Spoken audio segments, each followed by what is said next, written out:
Hello and welcome to this episode of Kim's Wellness Space, the podcast. I'm Kim.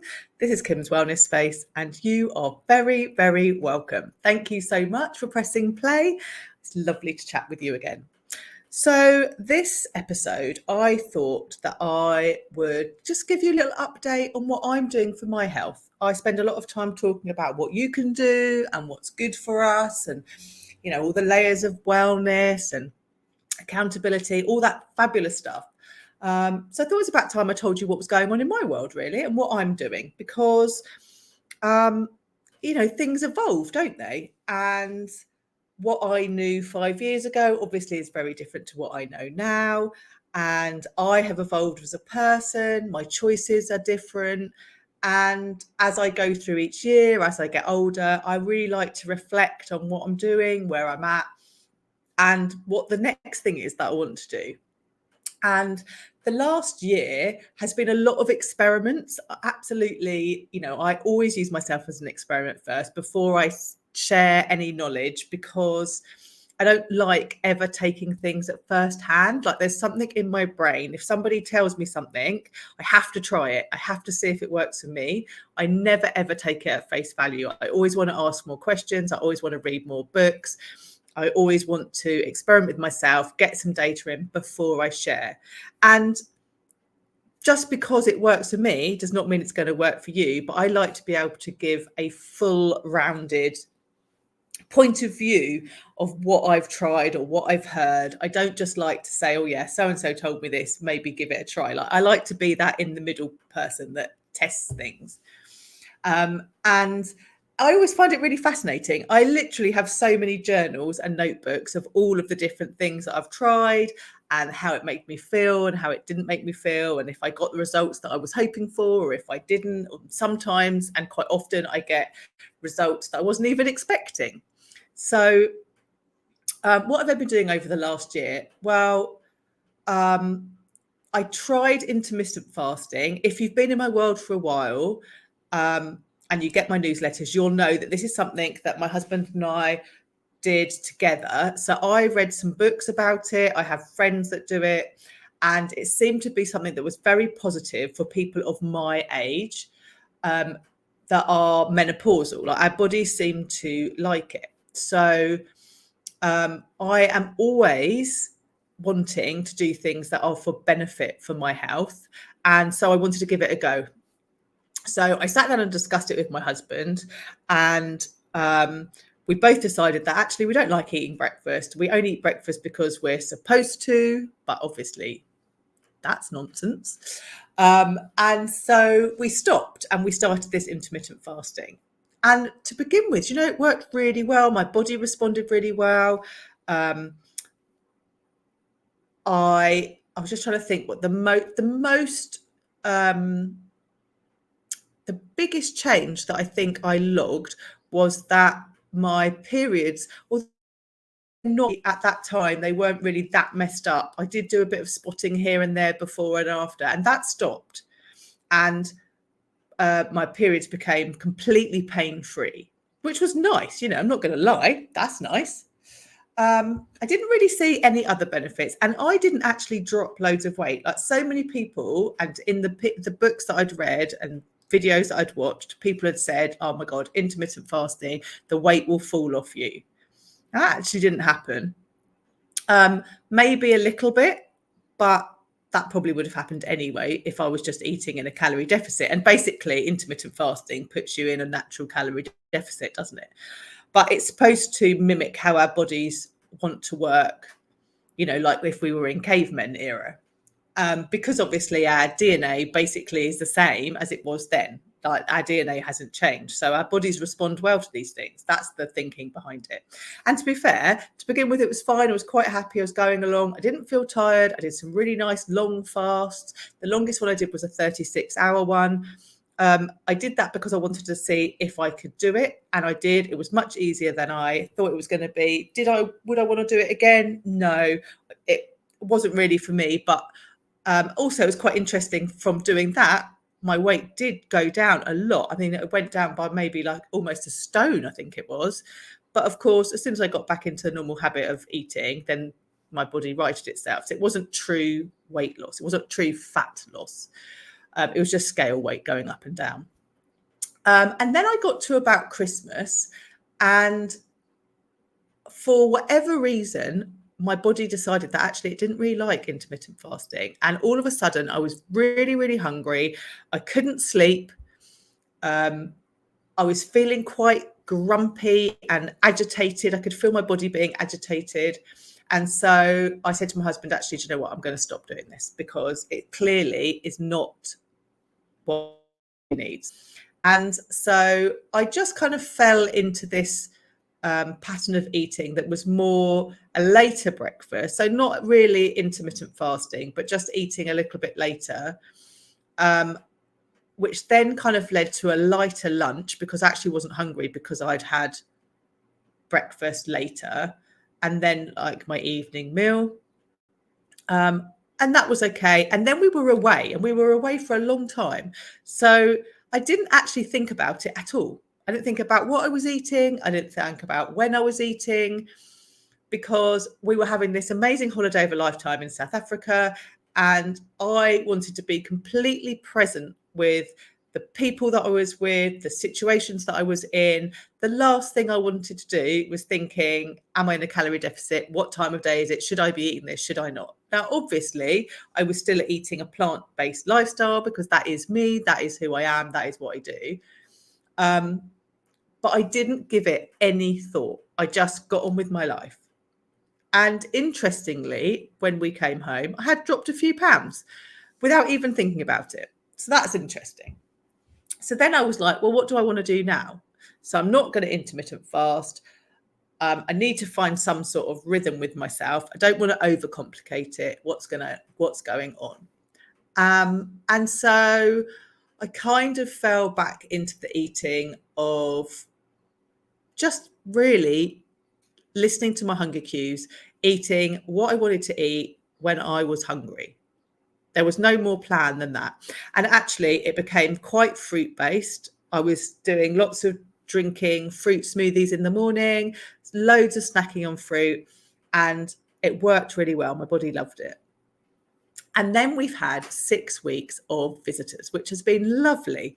And each set of visitors has been completely different from the other ones. And I have not tried really hard, but I have been aware of the fact that we're going out more eating. So that means that there's oil in my diet, which I don't have in my diet generally. There was a little bit of drinking, but honestly, not very much, because actually, I don't really want to be drinking. I mean, that's probably like another whole different podcast episode. So there was a little bit, but not much. And when I say a little bit, maybe one beer a week or one cocktail, like really minimal. But I have tried to hold on to my morning routine because I know that's really important as part of my wellness. And I have tried to move. Now, with some of the with some of the visitors, movement was easier than others because some people like to move more than others, don't they? So swimming actually saved me. We are super, super lucky. We have a pool. And so I was able to swim every day, regardless of whether we were walking or going out. Also, I live in a really hot country. We've had 3 massive heat waves, which is ridiculously hot for this time of year. You literally couldn't go out and walk because it was too hot. Even the middle of the night was hot. So that's all played a part. But now our visitors have finished, and now I'm kind of back into, okay, what do I want to do for me? So I'm still doing my morning routine thing. So my morning routine is much simplified now than it has been because I had overcomplicated it. I was trying to do so much stuff because it made me feel amazing. Actually, it was becoming a bit of a task list rather than a morning routine that felt amazing. So my morning routine now is, as I wake up, before I properly open my eyes, I do a gratitude practice. Then I like to meditate. I either do 1 meditation, sometimes I do 2, depending on just how I feel in that moment. And there's never a set time. Sometimes they can be 5 minutes, sometimes they can be 25 minutes. I generally don't do much over 25 minutes. And then I read, and I read for 20 minutes. And the book that I read at that time of the morning is something that's learning, self-study, that kind of thing. So that hasn't changed. Like, that has been going on all the time. And I love starting the day like that. And if I don't start like the day like that, and actually I can't remember the last time I didn't start the day like that, because even when we were on holiday in South Africa for a month, I still started my day every day with gratitude and meditation. And I didn't read in that morning slot, but I did read through the day. So that hasn't changed. That is just who I am. That's just what I do. So what did I want to do about my weight? Was my weight a problem? Was it not a problem? And I think the honest answer that I can give you is my weight is not a problem. I'm a size 14. I'm quite happy. My clothes fit me comfortably. I'm not breathing in and trying to do up buttons and then have to hold myself in the whole day and feeling really uncomfortable at the end of the day. Like, that is not it at all. However, it would be quite nice if I could drop down into a 12. And it's not really about the size of the clothes, is it? It's just that that's a marker that we can use, and so what does that mean? That means that I would need to lose a few kilograms of body fat. So how am I going to do that? So summer is easy for me because I love salad, I love fruit, and if you have been in this world of mine at any time, for any time, you will know that a massive part of plant-based eating is calorie density. And because you are eating vegetables and fruit, you can eat loads of them, because they're very light in calories. It's great. Like, I am someone that likes eating food. So I can sit down and have a massive plate of salad or a massive plate of vegetables, or 3 or 4 pieces of fruit, and it's not drama. It's fine. But I am very aware that I need to be in a calorie deficit to lose weight. That's the bottom line. Like, there's no way around that. If you want to lose weight, that's what you have to do. And sometimes people get this whole calorie deficit and exercise confused. Now, they do work together. They absolutely do work together. And exercise definitely can benefit your calorie deficit. However, exercise is for heart health, for strong bones and muscles, for mobility, flexibility, for being kick-ass in old age. Calorie deficit is for fat loss. So if you are listening to this and thinking, actually, do you know what, Kim? I also would like to lose a few pounds, but I'm not very good at exercising and I find it all a bit overwhelming. Don't worry about the exercise bit. Concentrate on your calorie deficit.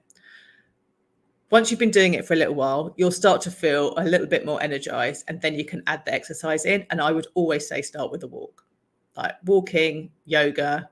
Like, don't do anything like in a rush. Don't go massive. No grand gestures here. Small steps. Remember, if you can lift weights, amazing. Your body will love you, but that is not going to make you lose body fat. Calorie deficit is what you want. So the calorie deficit is where I am at the moment. I have been doing that since day one without visitors. So I've done a week now, and I have lost some weight already.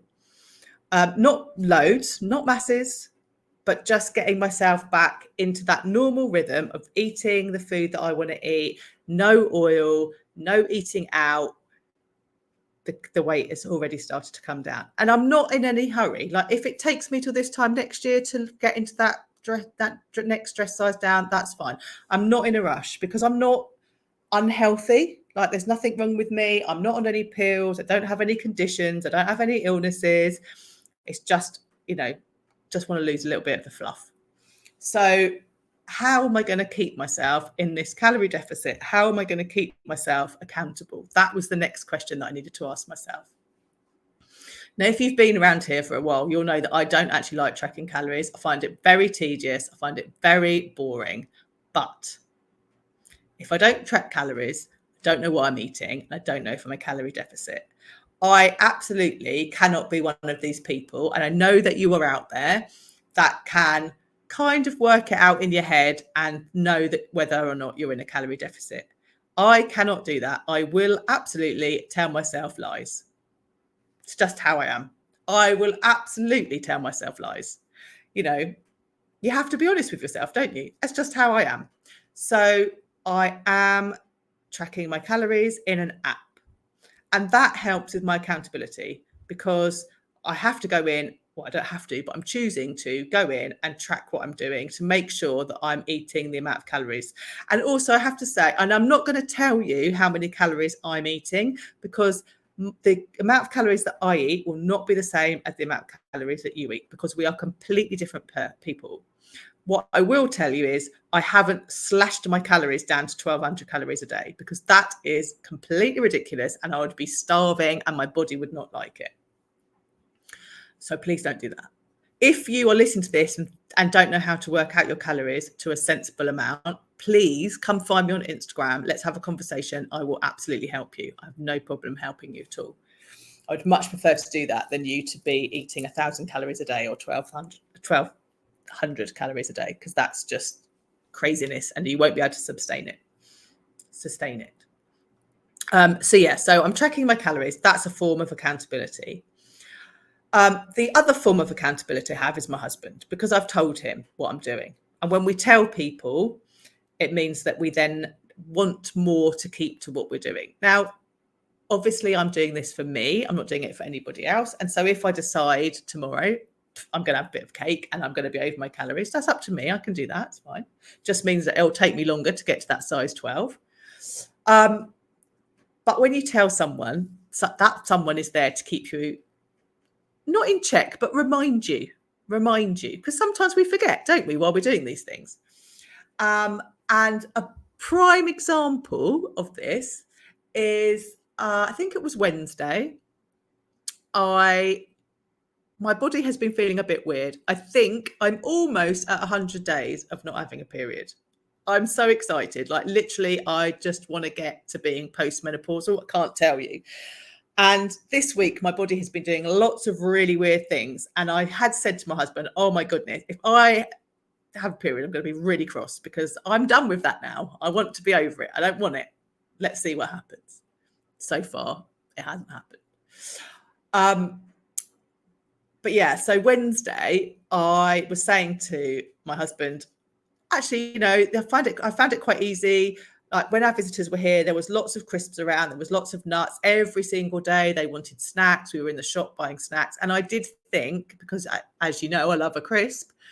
I did think that I was going to really be craving crisps and I'd find it hard to just knock them on the head. But actually, haven't even wanted a crisp. I've been really enjoying all the fruit, all the veg.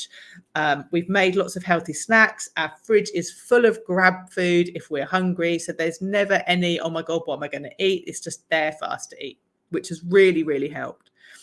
But on this particular day, I was saying to him, do you know what? I had just seen that we had ginger nuts in the back of the cupboard and they were unopened. And I was like, oh, do you know what? I would love a ginger nut to go with my cup of tea. Would you like one? He also he's not tracking his calories, but he's also in a calorie deficit. He said, no, but you can have them if you want. But do you really want them? And I was like, oh, I'm not going to have loads, but a couple with my cup of tea.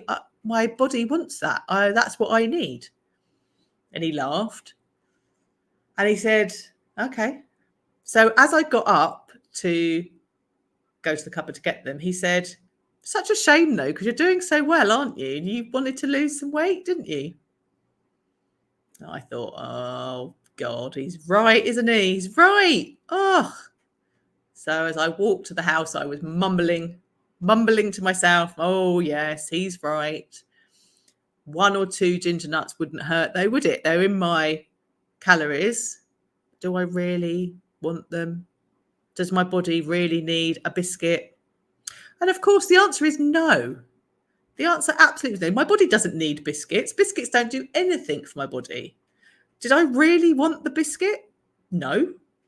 I was hungry and I'd seen them. And so I know that I'm going to get that sugar hit if I eat them, aren't I? So my body is going to release endorphins and not endorphins, dopamine.